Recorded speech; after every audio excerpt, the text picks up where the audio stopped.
Pour permettre le mouvement des intrants et des extrants à l'intérieur de la cellule, il faut regarder au niveau de la membrane. C'est la membrane cellulaire qui a un certain contrôle sur l'entrée et la sortie des substances. La membrane est dotée d'une perméabilité sélective, c'est-à-dire qu'elle laisse passer certaines molécules très facilement. D'autres molécules vont avoir un peu plus de difficulté à passer à travers la membrane et il y en a une troisième catégorie qui ne passera pas du tout.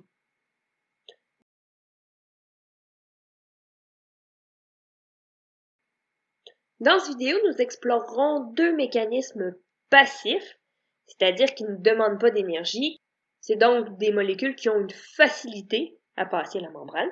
Mais avant de les décrire, voyons-les à l'œuvre. Ici, on a un contenant rempli d'eau. On ajoute 2 gouttes de colorant et on laisse le mélange reposer, sans l'agiter.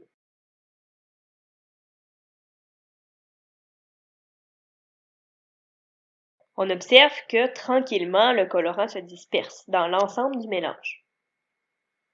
Au bout d'une dizaine de minutes, sans qu'on ait eu à intervenir, l'eau s'est complètement colorée.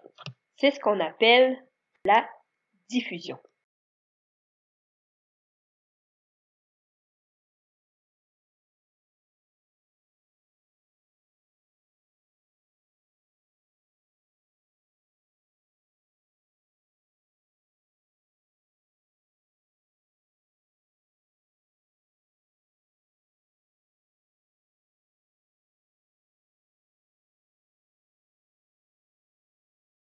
La concentration.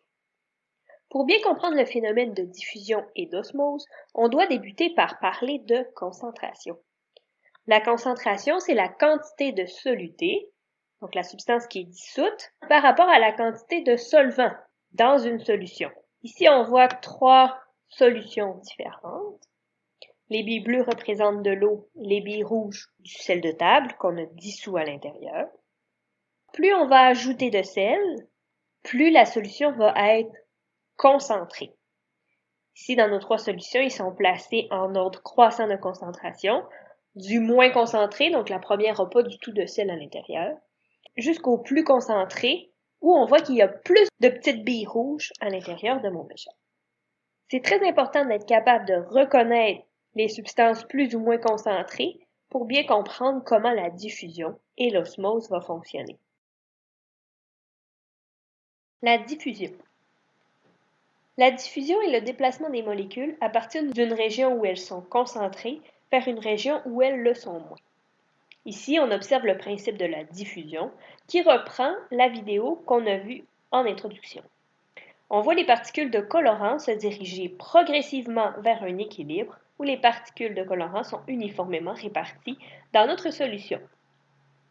La diffusion va s'interrompre lorsque la concentration de soluté sera la même partout. Dans les cellules, c'est principalement les gaz qui passent à travers la membrane par diffusion. Ils vont passer à travers des petits espaces entre les constituants de la membrane. Si on prend l'exemple de l'oxygène et du CO2, donc l'oxygène est plus concentré à l'extérieur de la cellule. Il va entrer à l'intérieur de celle-ci. Tu te souviens, c'est un intrant pour venir équilibrer les concentrations. Pour le CO2, c'est l'inverse.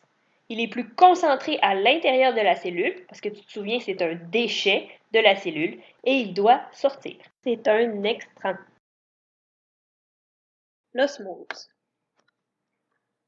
L'osmose est le mouvement des molécules d'eau d'un endroit moins concentré vers un milieu plus concentré. Si on reprend schématiquement l'exemple dans la vidéo d'introduction, on voit que lorsque l'œuf est placé dans le sirop de maïs, la concentration de sucre dans l'œuf est moins élevée qu'à l'extérieur. L'eau va sortir de l'œuf pour diminuer la concentration à l'extérieur. Quand après cela, on place notre œuf ratatiné dans l'eau distillée, la concentration en composant est plus importante à l'intérieur de l'œuf, donc l'eau entre pour diminuer cette concentration-là. L'œuf débarrassé de sa coquille est un excellent modèle de transport cellulaire. On observe vraiment ce qui se passe dans une cellule vivante parce que c'est une cellule animale. La membrane qu'on a mis à jour en dissolvant la coquille a les propriétés de perméabilité sélective, comme toutes les cellules animales ou végétales. La cellule vivante est constituée en grande partie d'eau, plus de 70% en général. Les substances sont donc dissoutes dans l'eau qui joue le rôle de solvant. L'osmose permet le transfert des molécules d'eau en retenant les solutés dissous qui ne passent pas facilement la membrane cellulaire. C'est un autre moyen d'équilibrer la concentration d'un côté ou de l'autre de la membrane. L'appareil schématisé ici permet d'explorer le phénomène de l'osmose. On place une membrane semi-perméable et des solutions avec des concentrations différentes de chaque côté de la membrane. Dans l'exemple ici, on voit que la concentration en soluté est plus importante du côté gauche. Donc après l'osmose, le volume d'eau augmente du côté gauche pour équilibrer les concentrations. Avec notre exemple de l'œuf, on a pu observer que l'osmose peut provoquer 3 effets différents. Lorsque la concentration à l'extérieur est plus grande, on dit que la solution est hypertonique. La cellule se ratatine. L'eau sort, on dit qu'il y a plasmolyse. De l'autre côté, si la concentration est plus petite à l'extérieur, on dit que la solution est hypotonique. La cellule se gonfle car l'eau entre à l'intérieur. On dit alors qu'il y a turgescence. Si la concentration est la même à l'intérieur et à l'extérieur de la cellule, on dit qu'on a une solution qui est isotonique et il n'y a pas de mouvement d'eau. En résumé, dans la cellule, il existe 2 mécanismes de transport passif de certains intrants et extracellulaires. La diffusion permet le passage des molécules d'une région concentrée vers une région moins concentrée.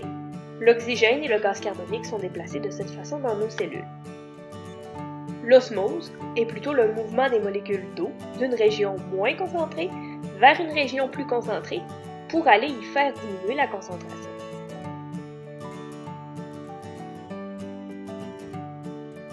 Dans le prochain épisode, on verra 2 réactions chimiques qui vont mettre en jeu les intrants et les extracellulaires, la respiration cellulaire et la photosynthèse.